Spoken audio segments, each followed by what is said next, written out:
स्वागत है आपके अपने चैनल टीवी फैक्ट्स में। आज हम पिरामिड के बारे में कुछ आश्चर्यजनक तथ्य जानेंगे। पिरामिड अपने आप में ही एक पहेली है। पिरामिड को किसने या क्यों बनाया, ये आज तक एक रहस्य है। चलिए शुरू करते हैं फैक्ट नंबर 10 से। पिरामिड मिस्र में गीजा के ठीक बाहर स्थित हैं। कई तस्वीरों से ऐसा लगता है कि गीजा के पिरामिड रेगिस्तान के बीच में स्थित हैं, लेकिन ऐसा नहीं है।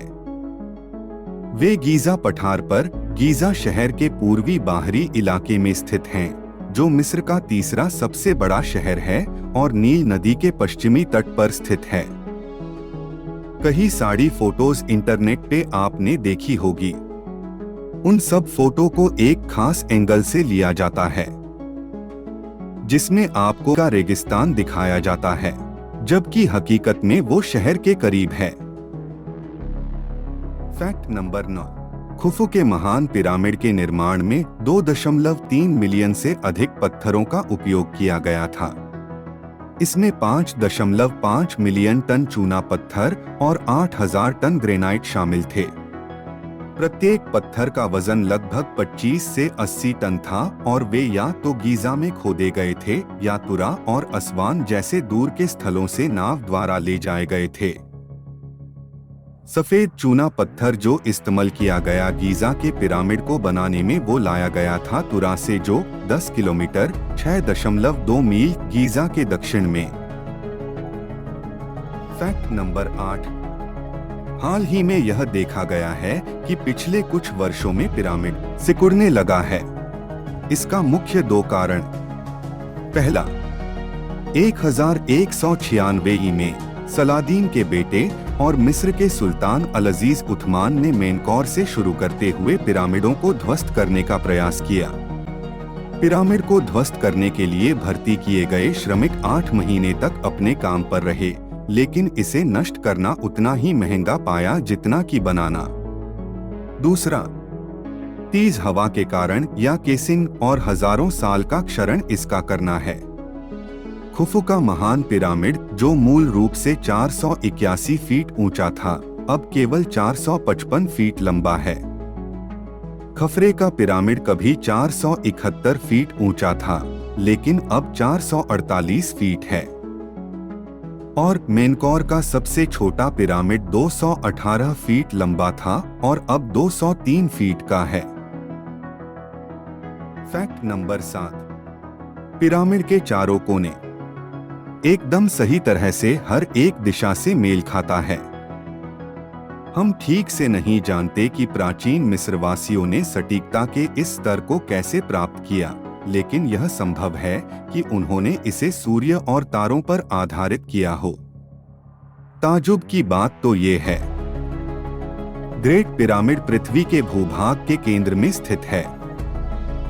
पूर्व पश्चिम समानांतर जो सबसे अधिक भूमि को पार करता है और उत्तर दक्षिण मध्याह्न जो सबसे अधिक भूमि को पार करता है, पृथ्वी पर 2 स्थानों पर एक दूसरे को काटता है, एक समुद्र में और दूसरा महान पिरामिड में। Fact number 6। इन वर्षों में कई अन्य शाही मकबरों की तरह गीजा के पिरामिडों को कई बार लूटा गया है। चूंकि यह ज्ञात था कि फिरौन को सोने और गहनों के साथ दफनाया गया था, प्राचीन मिस्र में कब्र लूटना काफी आम था। नतीजतन यह माना जाता है कि पिरामिड पूरा होने और सील होने के 500 साल के भीतर लूट लिए गए थे। जिस रास्ते से आज सभी यात्री प्रवेश करते हैं, वह लुटेरा सुरंग है, जिसका इस्तेमाल चोर अंदर की हर चीज को लूटने के लिए करते थे। मरने के बाद फिरौन ने अपनी कब्रों की रखवाली के लिए सुरक्षा कर्मियों को काम पर रखा था। आर्किटेक्ट्स ने लुटेरों को भ्रमित करने के लिए पिरामिड में नकली दरवाजे, मार्ग और जाल बनाए। Fact number 5। गीजा में की गई खोजें। गांव दिखाते हैं कि लगभग 20,000 से 40,000 लोगों के स्थायी कार्यबल ने गीजा के पिरामिड बनाने में मदद की। इसमें इंजीनियर, आर्किटेक्ट, बिल्डर, राजमिस्त्री, मजदूर और बहुत कुछ शामिल थे। उनमें से ज्यादातर पास में रहते थे और दैनिक मजदूरी और भोजन के लिए पिरामिड बनाने के लिए कड़ी मेहनत करते थे। हालांकि सच्चाई कुछ और है। वैज्ञानिक या पुरातत्वविद सबने अपनी अपनी थ्योरी दी है, पर अब तक किसी ने 100% साबित नहीं कर सका पिरामिड किसने बनाया है। आप इस बारे में क्या सोचते हैं? कमेंट करें, अपनी राय जरूर दें। Fact number 4। हालांकि गीजा के पिरामिड बहुत पुराने हैं, लेकिन वे सबसे पहले नहीं बने थे। ऐसा माना जाता है कि लगभग 2630 ईसा पूर्व निर्मित सक्कारा में दसोजेर का स्टेप पिरामिड दुनिया का सबसे पुराना पिरामिड है। गीजा के महान पिरामिड का निर्माण 2560 ईसा पूर्व के आसपास किया गया था, जो डोजर के पिरामिड के 70 साल बाद है।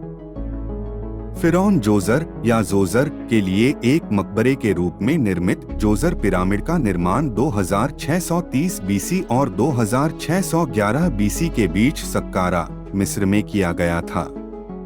प्राचीन मिस्र के लोग मृत्यु के बाद के जीवन के बारे में दृढ़ विश्वास रखते थे।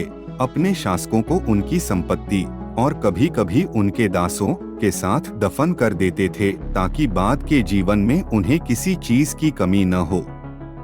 हालांकि जोसर पिरामिड से पहले फैरो को आमतौर पर मिट्टी से बने स्लैब से निर्मित आयताकार मकबरों में दफनाया जाता था, जिसे मास्टबास शाब्दिक रूप से बेंच कहा जाता है। Fact number 3। जबकि गीजा के पिरामिड प्रसिद्ध हैं, वे मिस्र में घूमने वाले एकमात्र पिरामिड नहीं हैं। मिस्र में खोजने के लिए 130 से अधिक अन्य पिरामिड हैं। वास्तव में गीजा पठार पर ही आपको कुल 9 पिरामिड मिलेंगे। अन्य में बेंट पिरामिड, लाल पिरामिड, उनास का पिरामिड इत्यादि शामिल हैं। क्या आप जाना चाहेंगे गीजा सभी खूबसूरत पिरामिड देखने के लिए? पिरामिड को देखने के बाद मन में एक ही सवाल आता है, लोग आज की तुलना में अधिक उन्नत थे। Fact number 2। गीजा के 3 पिरामिड एक बार सफेद पॉलिश वाले चूना पत्थर के आवरण से ढके हुए थे, जो सूर्य की किरणों को प्रतिबिंबित करते थे। हालांकि इन वर्षों में ये चूना पत्थर के आवरण भूकंप या अन्य संरचनाओं के निर्माण के लिए उपयोग किए जाने के कारण गायब हो गए हैं। लेकिन आप अभी भी खफरे के पिरामिड के शीर्ष पर मूल आवरण का थोड़ा सा हिस्सा देख सकते हैं। आज हम पिरामिडों के बारे में जो देखते हैं वह स्टेप्ड कोर स्टोन है, जो बाहरी आवरण के लिए इस्तेमाल किए गए चूना पत्थर की तुलना में एक मोटा चूना पत्थर है। 4500 साल वास्तव में एक लंबी अवधि है।